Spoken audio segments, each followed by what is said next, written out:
Assalomu alaykum, To'p va Gol kanalining ashaddiy muxlislari. Bugun sizlarga ajoyib intervyuni taqdim etaman. Rio Ferdinandning ajoyib 17 yoshli daho Lamin Yamal haqidagi fikrlari haqida eshitib, ko'rib bahramand bo'lasiz. Marhamat, tomosha qiling. Biz esa boshladik. Ha, futbol muxlislari, men qaytdim. Men o'sha Rio Ferdinandman. UEFA Chempionlar Ligasi haqida eng dolzarb muhokamalarni aynan shu yerdan boshlayman.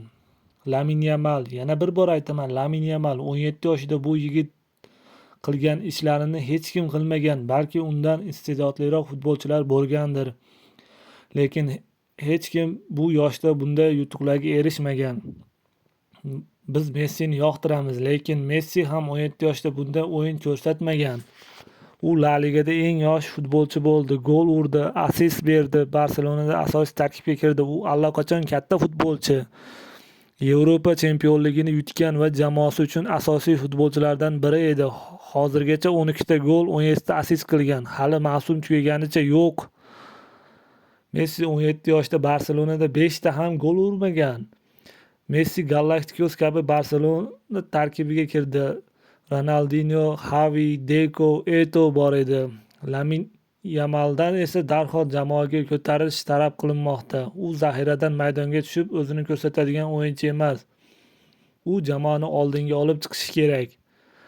Ronaldo ham, Rooney ham, Neymar ham, Mbappe ham, hatto O'rnayn ham hech biri 17 yoshda bunday o'ynamagan. U hozir hamma narsani bajara oladi. Chap oyog'ida ajoyib zarbalar, uzoqdan ham aniq tepadi. Raqibga joy tashlab beradigan paslari bor. Uning bu qarorlari qilish darajasi 28 yoshli futbolchi kabi. Uning o'yinini yetarli baholamayapsizmi? U haqiqatdan ham tarixiy futbolchi bo'lishi mumkin.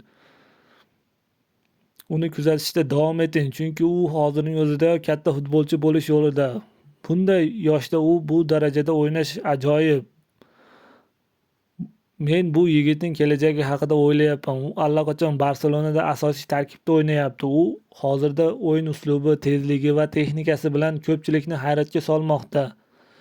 Bu yigitning o'yini har bir raqibga muammo tug'dirishi mumkin. U faqat maydonda emas, balki maydon tashqarisida ham katta bosim ostida. Chunki hammadan ko'p narsa kutishmoqda undan.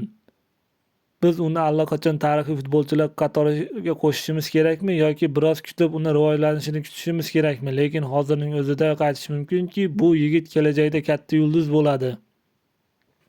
Shuni ta'kidlash kerakki, hozir 17 yoshda shunday o'ynayotgan futbolchini ko'rish juda kam uchraydi. U maydonda o'zida mutlaqo erkin his qiladi. Bosim uni qo'rqitmaydi.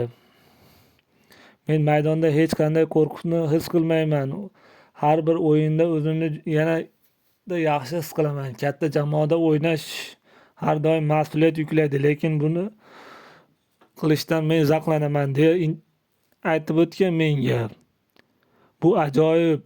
Hamma futbolchilar ham bunday bosim ostida xotirjam bo'la olmaydi. Sen buni qanday uddalayapsan deya so'raganimda u bu tabiiy jarayon deb o'ylayman. O'yin maydonida bo'lishni yoqtiraman. Har kuni mashg'ulotlarda o'zimni yaxshiroq qilishga harakat qilaman.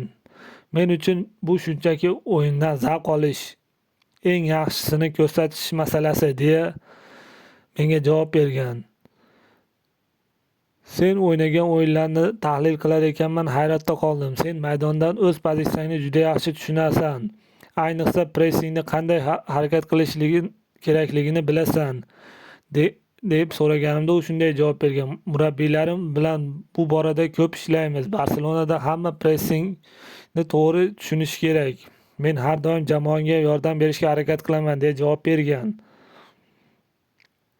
Sening xotirjamliging va bu o'yinni tushunishing sening boshqa yosh futbolchilardan ajratib turadi.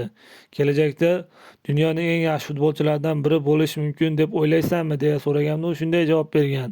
Men hali ham ko'p ishlashim kerak. Har kuni yaxshilanishni xohlayman. Katta futbolchilardan ko'p narsa o'rganishga harakat qilaman deya javob bergan menga. Endi Dembele haqida gapiradigan bo'lsak, Dembele o'ng qanotda o'zining eng yaxshi formasiga kirdi. Chap va o'ng oyog'i bilan gol uryapti. O'zi ham qaysi oyog'i kuchliroq ekanini bilmaydi.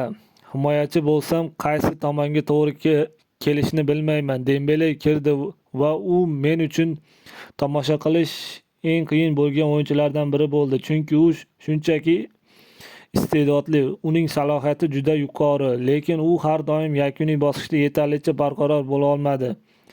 Lekin bu mavsumda u o'zgardi, qaror qabul qilish darajasini oshirdi. Parijda Galaktikoslar kelgandan keyin u endi jamoaning asosiy odam ekanligini tushundi.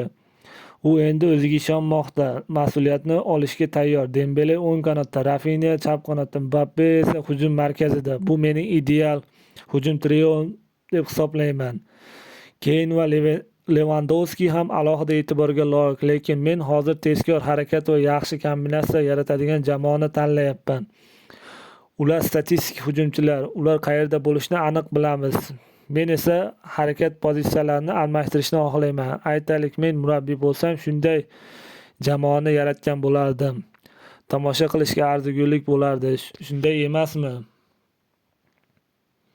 Barchaga rahmat tomosha qilganlar uchun. Shu kanalda qoling, kuzatib boring. Yaqinlarga jo'natib qo'yishni unutmang. Barchaga rahmat.